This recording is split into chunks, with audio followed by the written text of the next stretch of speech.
अब एक बात सावधानी से सुनिएगा, शायद शिव महापुराण के माध्यम से अभी तक ये बात सामने नहीं आई, पर शिव पंचायत कथा में आ रही है।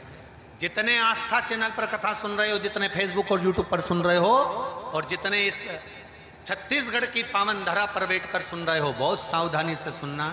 एक प्रश्न हमारे भीतर खड़ा होता है, जब हम सूर्य नारायण भगवान को अर्घ देते हैं, जल चढ़ाते हैं, तो वो जल पृथ्वी पर जब गिरता है तो उसके छींटे हमारे शरीर पर लगते हैं। क्या वो ठीक है?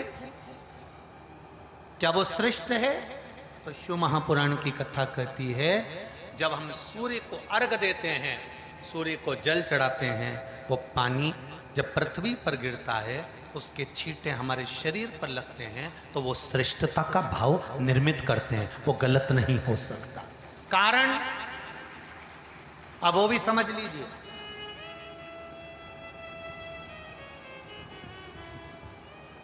अब सूर्य नारायण भगवान को आप जल चढ़ा रहे हो तो छींटे नहीं लगे, उसके लिए क्या स्टूल पे चढ़ के चढ़ाओगे कि कुर्सी पे चढ़ के चढ़ाओगे? अरे बोलो तो सही।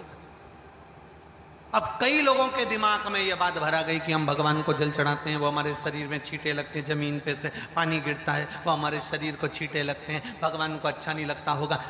कौन ने कहा? पहले तो उसको पकड़ के लड़ो।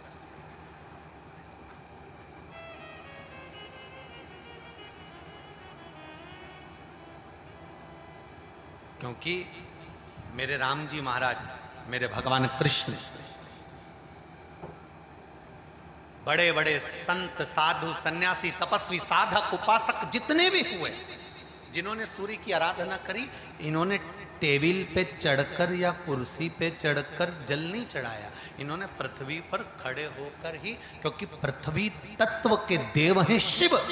जब हम मृत्यु लोक पर खड़े होकर, पृथ्वी पर खड़े होकर भगवान शंकर का भाग पृथ्वी तत्व को धारण कर कर जल को हाथ में लेकर जब समर्पित करते हैं, और जो जल नीचे गिरता है वो शरीर पर अगर लगता है तो हमको उसका आशीर्वाद ही प्राप्त होता है, दोष नहीं लगता। पर लोगों ने इसको विपरीत कर दिया। कि कौन ने विपरीत करा? कई लोगों ने इसको विपरीत कर दिया। कौन ने विपरीत करा? तो जो दूसरे धर्म के लोग होते हैं, जिनको हिंदू धर्म से नफरत होती है और जो हिंदू धर्म की पूजन, सेवा, अर्चना को समाप्त करना चाहते हैं, वो धीरे धीरे धीरे धीरे कहने लगे कि सूर्य को जल चढ़ाओगे तो शरीर में लगेगा, शरीर में लगेगा तो दोष लगेगा। इसको कह कहकर घर घर में सूर्य को जल चढ़ाना लोगों ने बंद कर दिया कि आप जल चढ़ाएंगे तो दोष लगेगा, शरीर पे छींटा लगेगा, शरीर को ऐसा लगेगा। ये दोष नहीं है।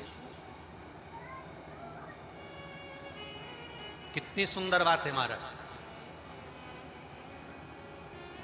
सूर्य नारायण भगवान को जब जल चढ़ाया जाता है, हाथ सिर से 8 इंच की दूरी पर होना चाहिए। जम के बोलिए, सिर से कितना ऊंचा होना चाहिए? 8 इंच ऊपर अपना हाथ होना चाहिए मस्तक से सूर्य को जल चढ़ाते समय। और ना चांदी का, ना स्टील का, न लोहे का, न प्लास्टिक का, न कांच का, न सोने का कोई बर्तन, न कांसे का, न एल्युमिनियम का, न पीतल का, केवल एक पात्र होना चाहिए, वो है तांबे का। काय का पात्र होना चाहिए? तांबे का पात्र। और सूर्य नारायण भगवान को जब 8 इंच ऊपर तुम्हारा हस्त है, और जब हम सूर्य को जल चढ़ा रहे हैं, कैसे जल चढ़ाना है वो भी समझ लीजिए। अगर कोई कैंसर का मरीज है, जिसके चेस्ट में कैंसर आ गया हो, लेफ्ट में, राइट में कहीं पर कैंसर आ गया हो, या कोई गठान आ गई हो, तो महाराज आप जल चढ़ाते समय उस जल की धार को सूर्य भगवान को जब चढ़ा रहे हो, तो धार आपकी गठान की ओर जाना चाहिए, जिससे सूर्य की किरण उस जल में से आपके उस स्थान पर पड़े, उस जगह पर पड़े जहां पर गठान है। महाराज आप लगातार जल तो चढ़ाना चालू करो, अच्छे अच्छे डॉक्टर फेल हो जाएंगे और कह देंगे गठान ठीक हो गई। आपका लीवर और किडनी गड़बड़ कर रहा है, आप प्रतिदिन, आपका स्वास्थ्य गड़बड़ रहता है, आप प्रतिदिन ये ज्योतिष शास्त्र के अंतर्गत, रत्न शास्त्र के अंतर्गत ये रत्न शास्त्र, ज्योतिष शास्त्र, रंग शास्त्र जो हमारे यहाँ है, रंगों के हिसाब से ये जितने रत्न होते हैं, माणिक हुआ, मोती हुआ, नीलम हुआ, मूंगा हुआ, पुखराज हुआ, ये क्यों कहते हैं ये पीला है, ये सफेद है, ये नीला है, ये लाल है, इसको शरीर में क्यों पहनाते हैं? उसका कारण होता है कि जब शरीर में पहनते हैं सूर्य की किरण उसमें पड़ती है, हमारे शरीर पर वो कलर का इफेक्ट पड़ता है, उस कलर को शरीर पर लगता है, और शरीर पर लगता है तो हमारा शरीर धीरे धीरे, हमारी जो इंद्रियां हैं वो सही होने लगती हैं, काम सही होने लगता है। तो आप कहते हो ना सब, मैं कौन सा नक पहनूं, मैं कौन सा मोती पहनूं, मैं कौन सा पुखराज पहनूं, मैं कौन सा नीलम पहनूं, वो ज्योतिष शास्त्र के अंतर्गत, रत्न शास्त्र के अंतर्गत जितने रत्न हम पहनते हैं ये केवल उस किरण के लिए ही तो पहनते हैं कि जो सूर्य की किरण मिले, उस किरण का प्रभाव हमारे शरीर पर पड़े। तो इन सबसे अच्छा है कि सुबह शंकर भगवान का नाम लो, तांबा का लोटा में जल भरो, 8 इंच ऊपर।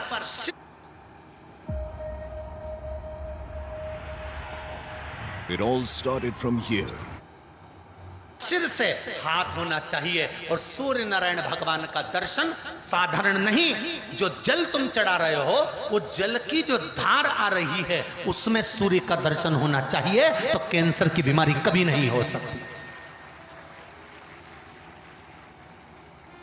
लीवर, किडनी, हार्ट, आपके हार्ट में अगर तकलीफ है, डॉक्टर ने कह दिया कि इसमें नस चोक है, आपको कहीं ना कहीं छल्ला डलेगा, आपको कह दिया इसमें कुछ ना कुछ प्रॉब्लम आ रही है, आप सूर्य को अर्घ देना चालू कर दो, सूर्य को जल चढ़ाना चालू कर दीजिए। आप सूर्य को जल चढ़ाओ, वो जल की जो तरंग आ रही है, वो जल जो निकल कर जा रहा है, उसकी जो किरण आपके हृदय पर, आपकी छाती पर पड़ रही है, नाड़ियों में पड़ रही है, नसों में पड़ रही है, उसका बल देखो तो सही। 1 महीना लगातार चढ़ाओ, तो 15 दिन 20 दिन कर तो देखो। क्यों राम जी महाराज जल चढ़ाते थे, क्यों भगवान कृष्ण जल चढ़ाते थे सूर्य को, क्यों दशरथ जी महाराज जल चढ़ाते थे, क्यों कश्यप ऋषि जल चढ़ाते थे सूर्य को, सारे 33 कोटि देवता, सारे ऋषिवर, साधु संत सन्यासी तपस्वी साधक उपासक सब भगवान सूर्य को अर्घ दिया करते थे। क्यों देते थे, किस लिए?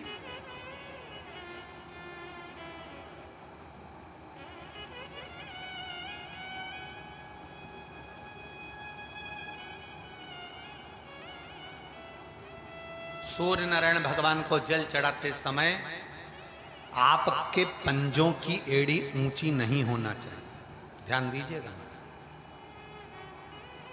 आपका पंजा पांव का पूरा की पूरा जमा होना चाहिए भूमि पर। हाथ कितने इंच ऊपर? 8 इंच ऊपर होना चाहिए। जल जो गिरे, सूर्य की किरण, सूर्य का दर्शन उस जल की रोशनी में करना चाहिए। क्या होगा उससे? जिस बच्चे को आंख में चश्मा लगा हो, मोटे से मोटा चश्मा लगा हो, छूट नहीं रहा हो, तो थोड़े दिन उसको सूर्य का अर्घ चढ़वाना चालू कर दो और जल में से सूर्य का दर्शन कराना चालू कर दो। सूर्य का दर्शन जल में से 2 महीना 2.5 महीना बहुत है, आंख की रोशनी बढ़ जाएगी, चश्मा हट जाएगा। आप कर देखिए। अब एक प्रश्न और खड़ा होता सूर्य को अर्घ देने। गुरुजी, पंचदेव पंचायत में सूर्य नारायण भगवान शंकर की पंचायत में हैं। सूर्य नारायण को हम फ्लैट में रहते हैं, हम फ्लैट के अंदर रहते हैं, तो हम फ्लैट में रहते हैं, हमारे यहाँ अगर छज्जा नहीं है, हमारे यहाँ जगह नहीं है, तो हम सूर्य को अर्घ कैसे दें? तो महाराज खिड़की तो होगी, अगर घर में फ्लैट में पानी ढुलेगा और आप लोग नहीं समेट सकते तो एक बाल्टी रख लो, एक पात्र रख लो, पर सूर्य नारायण भगवान को अर्घ देकर रोशनी शरीर पर पड़ना चाहिए। जिंदगी में कभी कोई बड़ी बीमारी नहीं आ सकती।